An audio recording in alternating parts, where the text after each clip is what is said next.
Hey, Teddy K here for the Best Buy blog, and in this video review we take a look at not one, but four Nikon DSLR cameras to determine which one is right for you. So I've got the four cameras here, and what I've done is I've actually split them into two, and I've done that for a reason. The pro level ones I've put over here, and the ones that are a little bit more entry level and standard DSLRs are over here. The reason I've done that is because I think there are very significant differences in what you can do with both cameras. Now, all four are good, so it's not a matter of really there being a bad camera in this group. It's more about what you can do or how comfortable you're going to be shooting with each one. So I'm going to start actually with these two. So we have the D750 and the D7500. So both of these cameras are very capable. And the D7500 is probably the entry-level DSLR, with the D750 being the graduated sort of spot above that. They are highly similar. The 7500 is a little bit smaller than the 750, which is not surprising considering the 7500 came out a little bit later. And of course it has some of the same features that you would expect a DSLR at this level to have, which is the built-in flash, and then of course a dial here for various modes, including automatic modes like, pure auto, effects, and even scenes. So the D750 has those things too. However, one big difference between these two that I want to point out is this is a full frame CMOS sensor. This has an APS-C CMOS sensor. So this is full frame, this is not. And to me, that makes a big difference. And of course, I'm going to point out the difference with these two as well in a second, but it does make a difference for me. For me personally, I prefer a full frame camera, but I'm going to get to that later. So this has a 24 megapixel full frame CMOS sensor. This has a 21 megapixel APS-C sensor. The megapixels themselves don't tell the whole story. They never do with a camera. But I think what matters here is that you can get really good shots with both cameras. Of course, the lens matters, and they both support f-mount, Nikon f-mount lenses, so that's not really an issue. In fact, I tested both cameras. I tested all four cameras with an 18 to 55 millimeter lens, and of course the 70 to 300 millimeter. Both are capable of taking good shots, so that's not really the issue here. I think for me, what matters is that I have greater control over depth of field, and also I just have more to work with in terms of a sensor size. The sensor size in the D750 is over 2 times the size of that in the D7500. And so when you have a bigger sensor, you have more working for you, I think, under the hood, so to speak. Some of the same points that I'm noting here are going to apply here. So here we have the D500 and D850. The same thing applies here. So the D850 has a full frame sensor. It's a 46 megapixels, so it's pretty big. And then you have the 21 megapixel APS-C sensor here in the D500.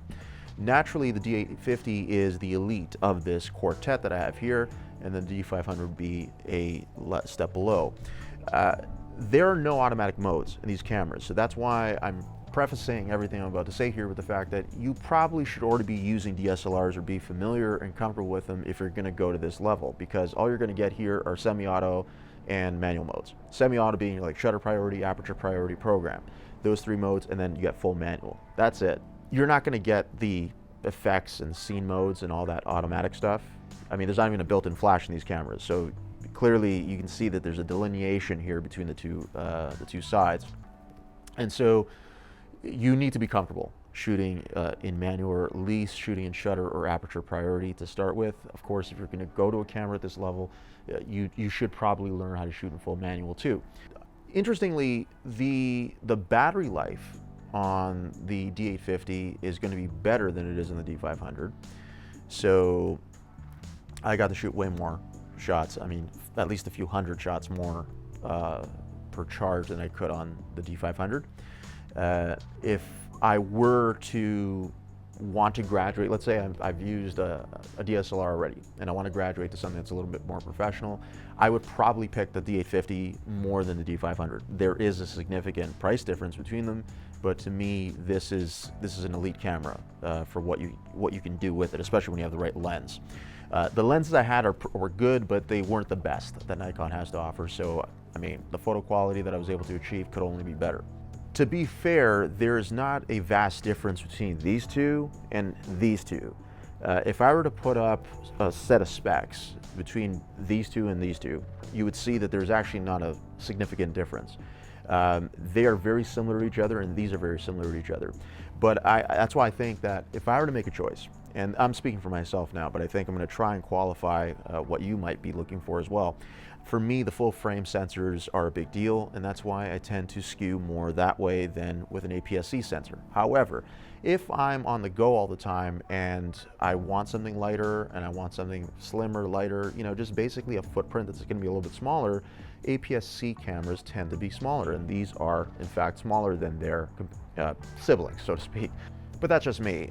For me, I know what I like. And I think if you're graduating to an SLR to begin with, you might want something like the D7500 because it's just going to feel a little bit smaller and lighter, and you'll be able to learn DSLR photography by using something like this. And the same kind of goes for the D500, although I think that if you're already comfortable here and you're moving on to something like this, you might want to spend a little bit more and get something like the D850 or something similar to that from Nikon, because at that point, I think quality is going to really matter to you, and I would argue probably even control is going to matter to you a great deal too.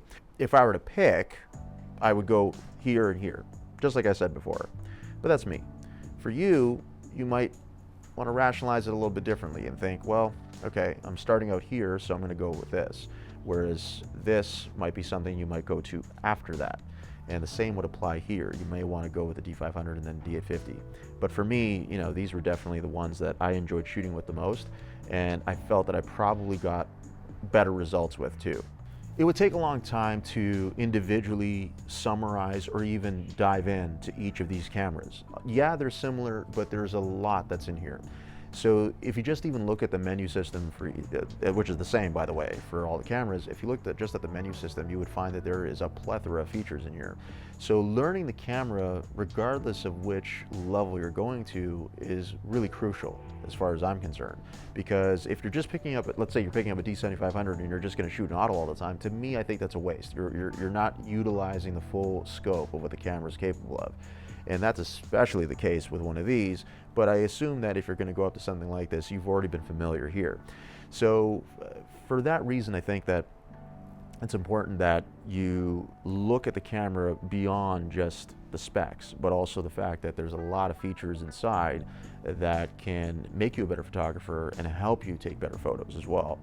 One last point I wanted to make, as far as I guess all four of these cameras are concerned, is shoot in RAW. Learn to shoot in RAW. And if you're going to do it, bear in mind that that's only the first step. The second step is to use a program that can handle the RAW files and then let you edit them. Because again, RAW files are unprocessed. The camera's not doing anything to them. It's just snapping whatever the sensor sees.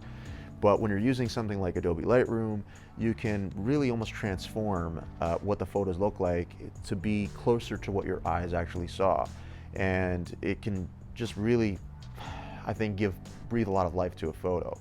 So that is one caveat I think I want to throw in here, is that, yeah, it's great to shoot in JPEG, which is awesome, but when you shoot in RAW and you really learn how to edit RAW photos, it just changes your photography game completely, especially if you're not used to it. For those of you who are, you obviously know what I'm talking about, but for those of you who aren't and you're going to dabble in something like this, definitely let that be part of your whole workflow. And that sums up my review of the D750, D7500, the D850, and the D500, all from Nikon. For the Best Buy blog, I'm Teddy K. Thanks for watching.